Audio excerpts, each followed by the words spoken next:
Le retour à Villiers-sur-Loire à l'occasion des championnats de France. Courte distance, il porte le dossard numéro 1, c'est Frédéric Belaube, c'est le champion du France en titre qui a bien l'intention de rééditer encore une fois cette performance. C'est vraiment une course importante pour moi. Maintenant, ça arrive vraiment à un moment de la saison où il y a beaucoup de fatigue qui s'est accumulée. Donc je vais essayer de défendre mon titre à tout prix et je me suis bien entraîné quand même. Donc je pense que tout est possible. Maintenant, tout est aussi ouvert. L'équipe de France a prouvé qu'il y avait vraiment des éléments très très forts cette année, et surtout en fin de saison. Donc on va voir. Moi, je vais défendre mon titre tout au long de la course et j'espère vraiment le garder cette année. Ça pousse derrière. Il y a beaucoup d'athlètes qui ont envie de voler ce titre, ou pas de le voler, du moins de le conquérir, et notamment Pierre Lecor. Je viens chercher le podium principalement et voir où j'en suis par rapport aux meilleurs français, donc ça va être un bon test pour moi. C'est vraiment une épreuve qui est numéro 1 sur le classement des compétitions dans l'année, quoi. Donc on n'a pas le choix. Il fait partie de ces athlètes qui marchent fort en cette fin de saison. Laurent Vidal a été champion de France, c'était en 2009, et la perspective d'un nouveau titre national ne serait pas pour lui déplaire, à vrai dire. Ouais. Juste une seconde, je finis juste ça. Ah ben c'est sûr que le maillot bleu-blanc-rouge c'est une fierté. Bon, j'y ai goûté une fois, donc c'est pas quelque chose que je connais pas. Je veux dire, j'avais gagné en 2009, j'avais vraiment apprécié d'être champion de France. C'est vrai qu'on est un peu plus regardé sur les courses à l'étranger, même en France, parce que c'est toujours une fierté de courir avec le maillot bleu-blanc-rouge. Donc c'est vrai qu'une année olympique, ça serait vraiment bien de pouvoir aller au JO. Déjà c'est bien, de pouvoir faire un gros truc c'est encore mieux, mais en tant que champion de France, c'est vrai, c'est un peu la cerise sur le gâteau. Il a l'habitude de titiller ses coéquipiers tant sur le plan national qu'international. Vincent Louis avait fini deuxième l'an passé. Ambition à la hausse sans doute, mais il reste prudent. Ouais, c'est vrai que l'année dernière, je suis vraiment passé tout près de l'exploit, on va dire. Terminant deuxième avec Fred qui avait vraiment fini très fort pour me reprendre. Là, cette année, il y a d'autres concurrents qui sont très très en forme. Hein. David et Laurent, ils ont vraiment prouvé que ces dernières semaines, ils étaient en forme. Il y a Tony Moulet qui est là aussi, qui est vraiment régulier. Fred est encore là, comme l'année dernière. Je pense qu'il va répondre présent parce qu'il aime vraiment les championnats de France. Il y a Aurélien Raphaël aussi qu'il faut pas enterrer. Il revient de sa blessure et je pense qu'il va être très très costaud et qu'il va avoir à cœur d'animer le début de l'épreuve. Donc oui, c'est une revanche, mais je pense que la physionomie de course va vraiment être différente de celle de l'année dernière. 6e au classement mondial et meilleur français, David Hauss, bien sûr, est là aussi pour essayer de monter sur la plus haute marche du podium, même s'il sait, David, que les heures de course commencent à s'accumuler et que la carcasse, elle, fatigue un petit peu. C'est la dernière course de la saison, je suis pressé qu'elle se passe et puis voilà, pour prendre du repos, là j'ai besoin de couper un peu, voilà. Ça a le mérite d'être clair. Pour ce qui concerne ces messieurs, distance olympique, 1500 mètres de natation, 2 boucles, pas tout à fait identiques en natation. Derrière, un peu plus de 40 km, là aussi c'est une spécificité locale. Et puis les fameux 10 km ou presque à pied. Donc on se rapproche franchement de la distance olympique. Et c'est parti, toujours en ma compagnie, le directeur technique national Franck Bignet pour ce championnat de France masculin. Un peu plus de 100 athlètes au départ, avec là, à la différence des filles, je dirais une certaine forme d'incertitude en ce qui concerne l'histoire. Une incertitude parce que c'est vrai qu'on a 3 athlètes sur le bilan de la saison qui mériteraient de s'imposer, même si les autres ne sont pas des méritants. C'est David, Laurent et Vincent, mais après avoir écouté les commentaires, c'est vrai qu'on aurait plus tendance à mettre un petit billet sur Laurent qui affiche encore une détermination alors que David et Vincent apparaissent plus fatigués.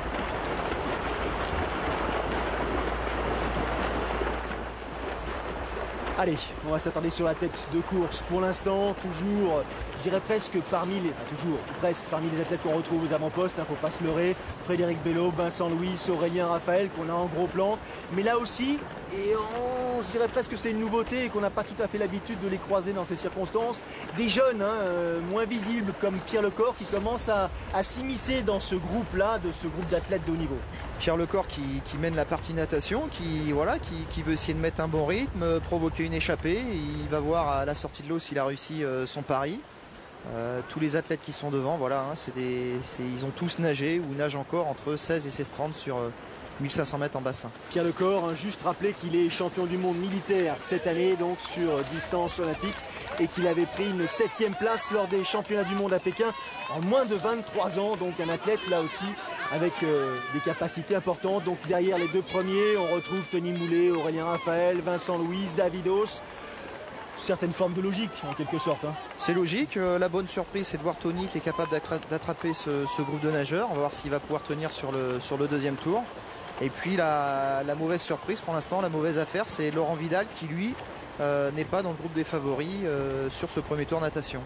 Alors rien n'est fait. Hein. Pour l'instant, l'histoire n'est pas écrite. Il en reste encore quelques paragraphes à faire. Le style caractéristique de Fred Belob là, qui boite légèrement et qui continue à imprimer le rythme soutenu. Pierre Lecor bien dans ses pieds, Aurélien Raphaël sagement lui aussi installé, je dirais presque dans la vague des deux premiers. C'est plus confort d'être derrière. Ah ben on fait 30% d'effort en moins. Hein. Si on le remet en bassin, c'est 4 secondes au 100 mètres, c'est énorme. Donc le premier fait un effort violent, les autres en plus sont en niveau natation élevé, donc ils sont vraiment faciles dans les pieds.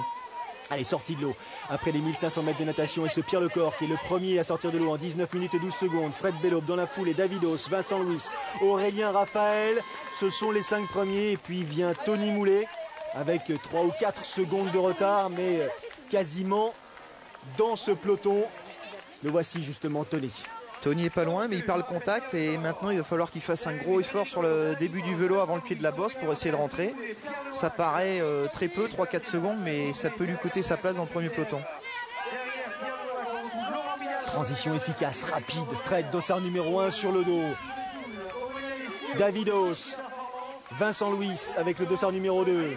Transition un peu particulière, là. On pensait qu'ils allaient sortir, finalement ils reviennent. Tout ça c'est pour le plaisir des spectateurs bien sûr. Pendant qu'il est en train de courir, David met les lunettes. Attention à ces petits chocs là sur la transition. Ça peut poser quelques soucis justement dès qu'il s'agit d'enfourcher le vélo. On peut avoir un petit déraillement, voire une chaussure qui se décroche et on perd des précieuses secondes là, Franck. Hein. Ouais, on espère que David n'a pas connu de grosses difficultés. Ça a l'air d'être le cas puisque sur les images, ils ont l'air de partir à 4. Et oui, ils étaient 5 là et David n'est pas dans ce groupe là. Le petit contact sans doute. Ça n'a l'air de rien, mais il suffit, compte tenu de ce niveau de préparation, on le voit d'ailleurs là, je crois que au fond de l'image. C'est Tony Moulet qui est passé devant, qui est au fond de l'écran.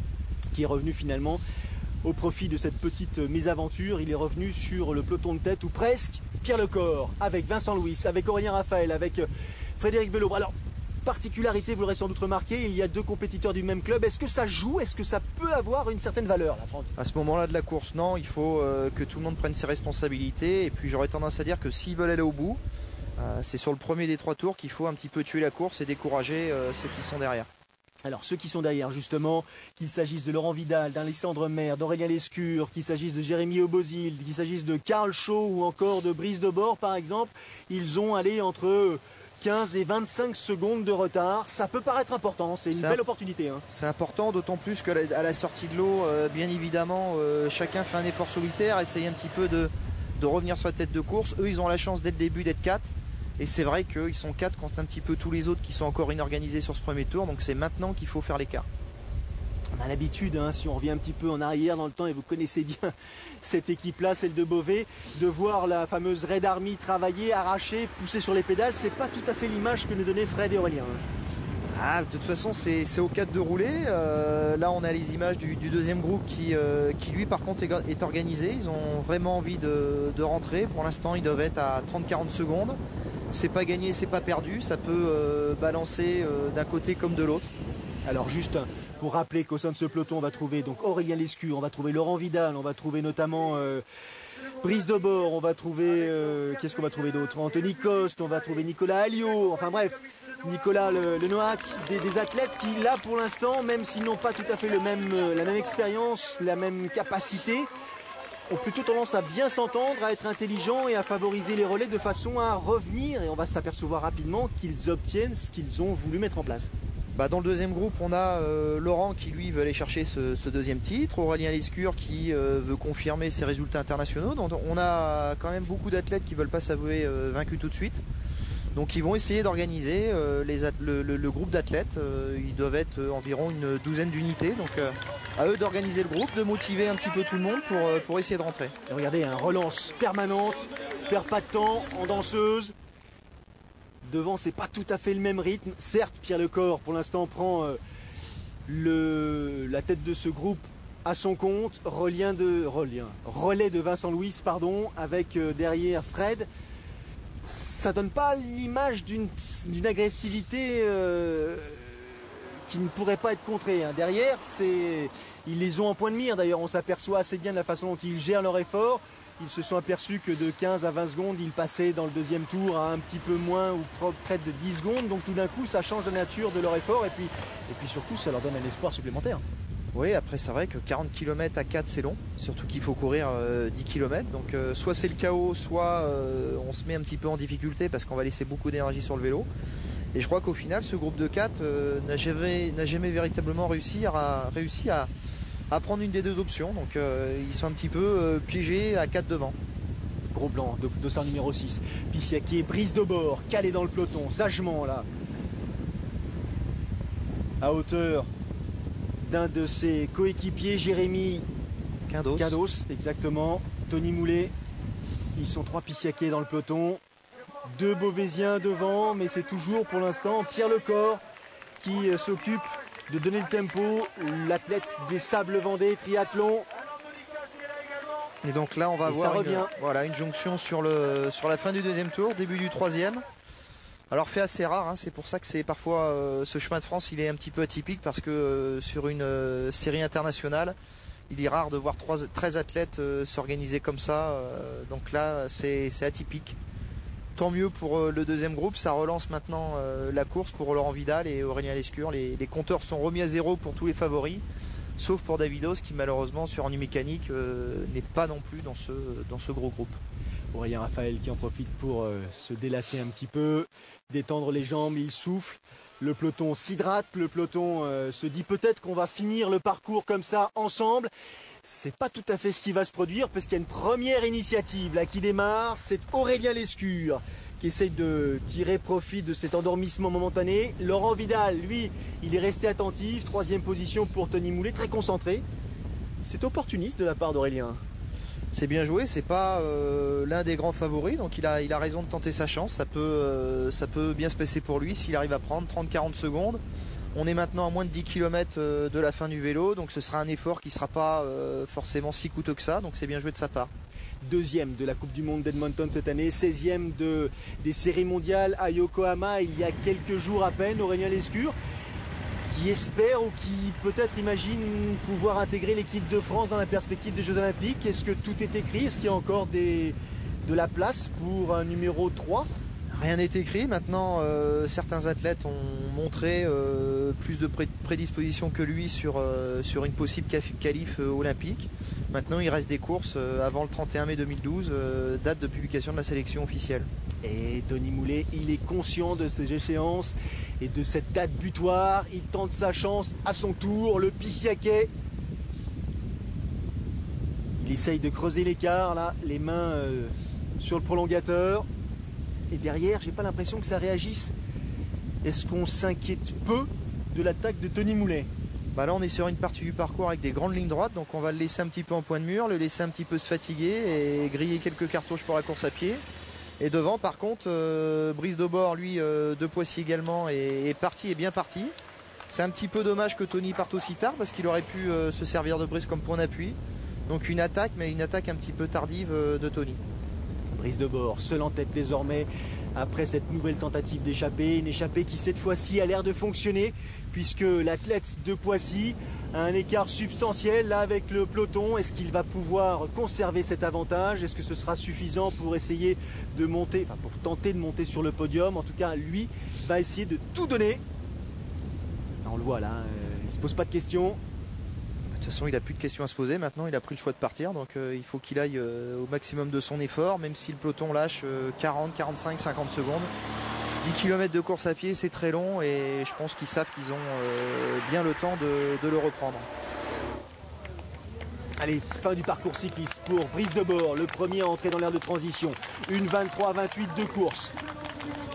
Et à cet instant précis, il compte un peu plus de 30 secondes d'avance sur le peloton. C'est peu, mais son effort est récompensé. À lui maintenant de gérer sa course à pied. On s'imagine qu'il y a des athlètes comme Laurent Vidal, comme Vincent Louis, comme Aurélien Raphaël qui peuvent être effectivement assez dangereux en course à pied. Il le sait, Brice aussi. C'est pour ça qu'il ne perd pas de temps. C'est vrai que 30 secondes, ça permet surtout de bien gérer le ou les 2 premiers kilomètres, de partir à sa main, d'être un petit peu plus régulier parce que derrière, quand ça part en grand groupe comme ça part toujours très très vite pour pouvoir en asphyxier le maximum et tout de suite égrener un petit peu ce grand groupe et courir en petit comité. Le voici, ce peloton qui arrive groupé dans l'aire de transition. Attention au contact, attention au choc. Laurent Vidal au milieu de l'écran, Pierre Lecor sur la droite en noir et en blanc.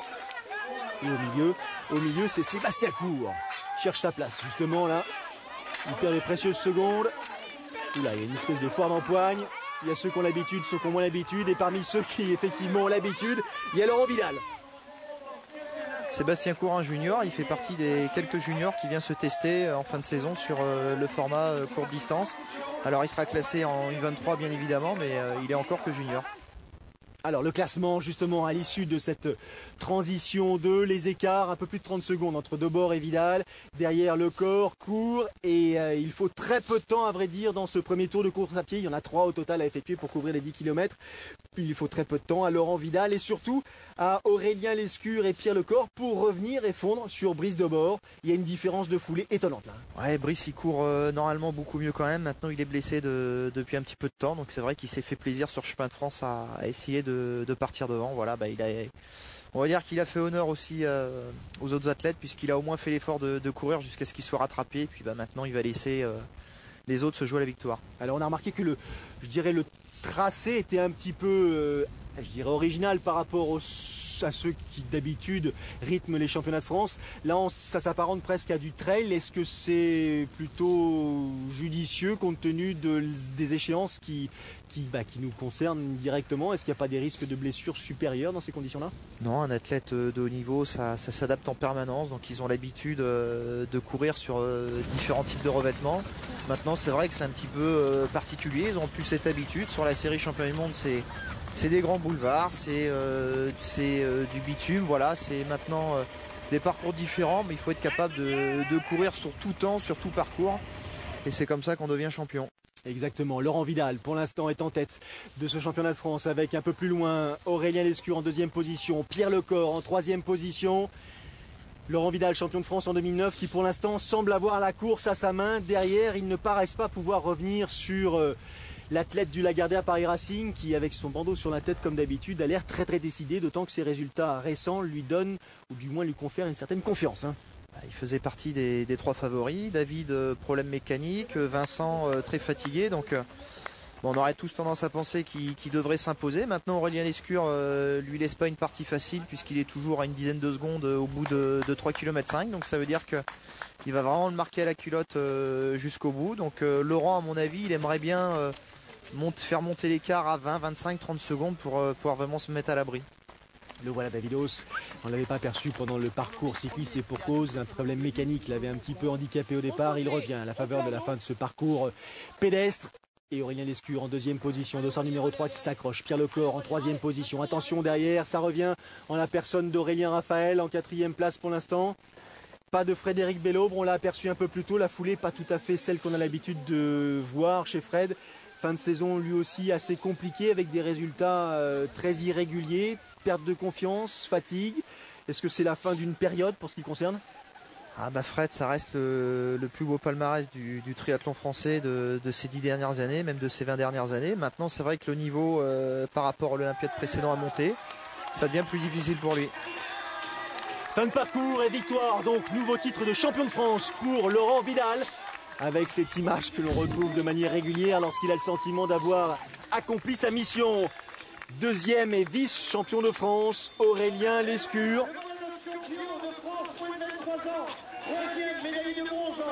3e place ici pour Pierre Lecor. Et du coup, Pierre Lecor qui en profite pour monter sur la plus haute marche du podium des moins de 23. Belle perf. Belle perf qui doivent le mettre en confiance pour le championnat d'Europe U23 qui se déroulera le 29 octobre à Eilat en Israël. La saison n'est en fait pas tout à fait terminée, comme vous avez pu le constater dans les propos tenus par le directeur technique national.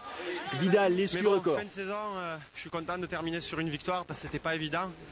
Après Pékin, c'était vraiment dur mais c'est dans le métier en même temps, mais c'était dur de rester vraiment motivé à 100% avec pas mal de fatigue sur cette fin d'année, pas mal de voyages. Mais au final, le deuxième titre de champion de France, j'avais à cœur de renouer avec la victoire, puisque l'année dernière, j'avais fait un peu une contre-performance sur la préparation des Europes. Donc voilà, vraiment content. J'ai cru au premier tour, je me suis accroché à Laurent Vidal, mais petit à petit, j'ai la fatigue qui a commencé à arriver. Et je me suis accroché, c'est vrai qu'à la fin, là, je vois que je reviens. Donc j'ai cru, je me suis donné à fond, mais c'était un peu trop tard. Merci Franck pour votre lecture de directeur technique national sur cette épreuve. Prochain rendez-vous sur Sport Plus. Nous retrouverons ces dames et ces messieurs lors des prochains rendez-vous internationaux. La Coupe du Monde n'est pas terminée. Alors, à très vite sur l'antenne de Sport Plus. Salut!